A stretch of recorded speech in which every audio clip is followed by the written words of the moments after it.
Welcome to your essential business briefing. I'm Stephen Carroll. Coming up, a cruel summer for Europe's tourism industry, but did local visitors help make up for a lack of international travellers? Will the French government's plan to boost the economy help struggling small businesses? We'll get the views of one Paris-based entrepreneur. And champagne producers try to keep a cork in this year's grape harvest as demand for the sparkling wine loses its fizz. First, it's been a difficult summer for Europe's travel sector. Visitor numbers to many popular destinations are way down. Non-essential travel to most European countries still isn't possible from many parts of the world, including the United States, one of the most lucrative markets for visitors. Even within Europe, the rules around quarantining are constantly evolving. The European Commission wants the regulations to be coordinated across the EU, an initiative supported by airlines, among others. So just how bad was the summer for Europe's tourism industry, and what hopes are there for a recovery? Kate Moody's here with more. Kate, first of all, tell us what travel did happen this summer. Well, Stephen, within Europe, air travel was still about half of last summer's level. The European Travel Commission says the occupancy rate in the bloc's hotels was just over 26% in July. That's two-thirds lower than the same month last year. The industry group says hotel bookings did begin to recover in June, and as you can see, France and Greece fared better than Italy and Spain. International travel did grind to a near halt in April and May, and the number of foreign visitors remains much lower than usual. In July, just 2.5 million international tourists visited Spain. That's a 75% drop from last year. Italy saw 65% fewer, while airports in Paris reported a 77% drop in arrivals in July. Now, one trend we did see was the so-called staycation, people holidaying at home, particularly here in France. Yeah, one study said that the majority of French families were indeed planning to spend their summer holidays in France. The government said overall tourism was down by about a quarter. That's a much stronger season than most of its neighbours had. The downside is that the French don't spend as much money as international visitors. Tourist spending was down by about 50%. And Paris, the most visited city in the world, largely missed out on that trend. Nearly half of the capital's hotels remained closed, and the Palace of Versailles and the Louvre Museum hosted just a fraction of their usual summertime visitors. So do we have any idea how much these economies have lost as a result? We have a lot of different estimates. The World Travel and Tourism Council puts France's losses at around 48 billion euros, Spain at around 40 billion, and Italy nearly 37. Europe's tourism industry could shed huge numbers of jobs, depending on how the pandemic plays out, between 14 and nearly 30 million. More coordination on travel rules across the EU could help the industry, but everything now really depends on how the health situation evolves. OK, Kate Moody, thank you very much for that.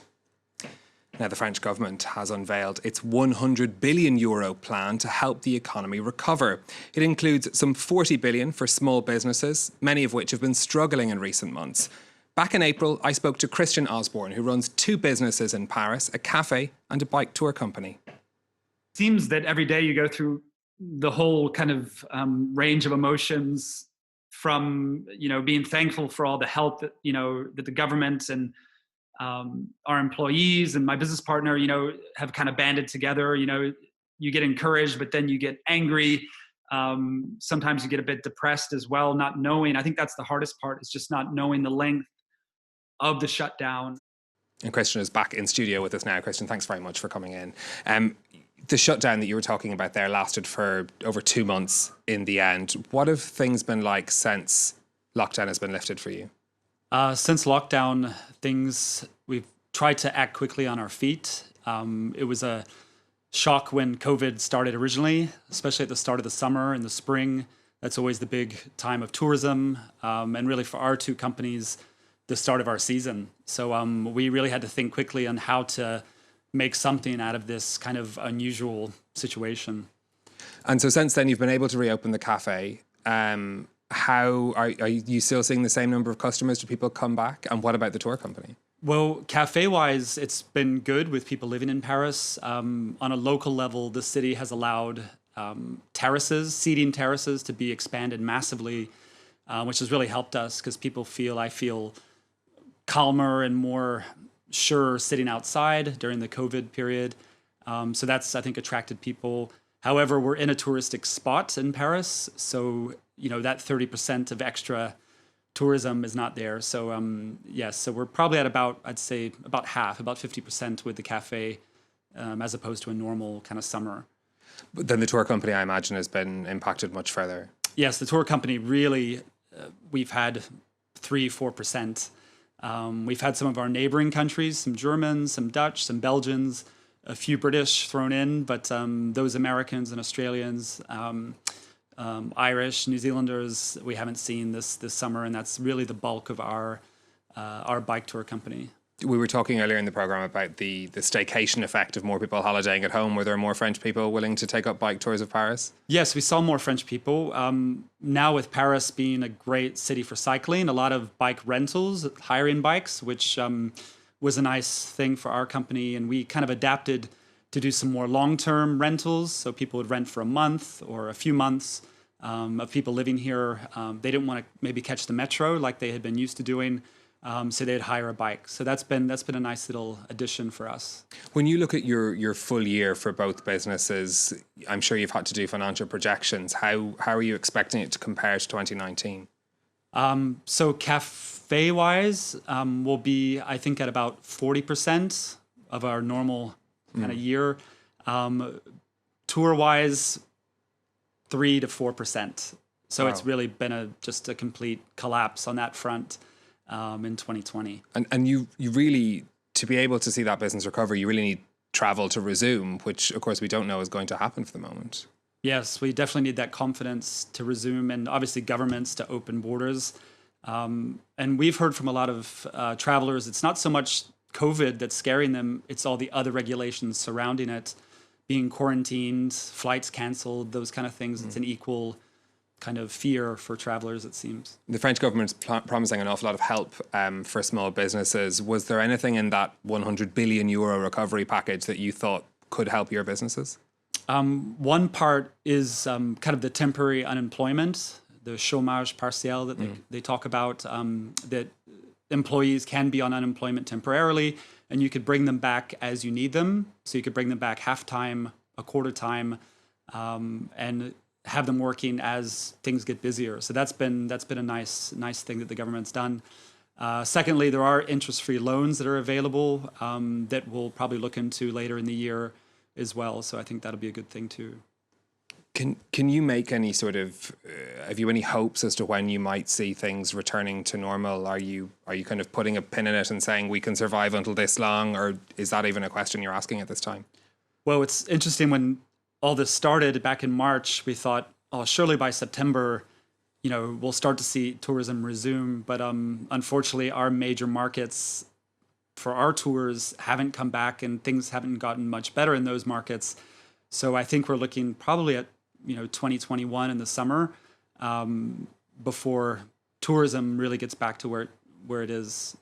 And are you happy that with the help that's in place that you'll be able to keep the business going that long? I think so, and some of the kind of adjustments we've made, I think, could help as well. We're trying to focus more as well on the Parisians, on the people living in Paris, with kind of all of our services that we offer to try to capture the market that's here, that doesn't have to come from abroad. So.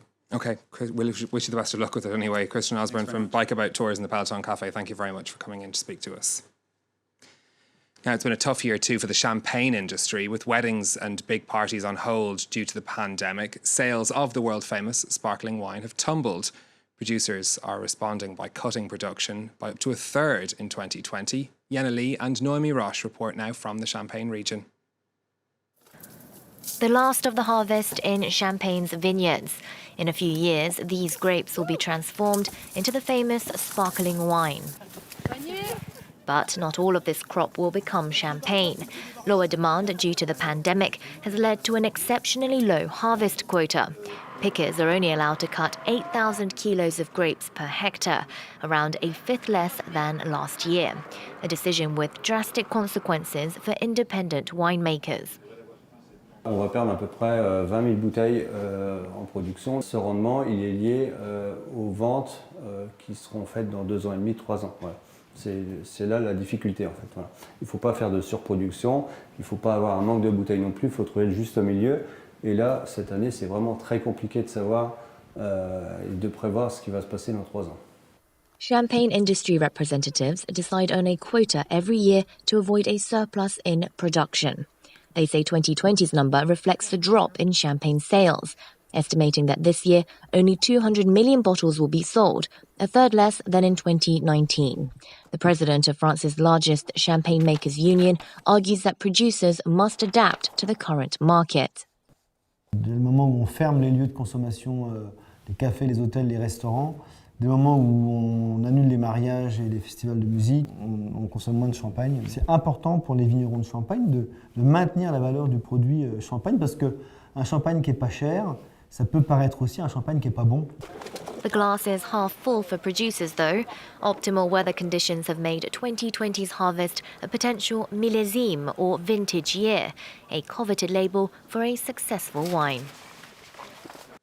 Well, that's it from us for this week, but you can watch this and previous programmes back on our website, france24.com. And as always, we're on social media for your comments and questions. Until next time, thanks for watching.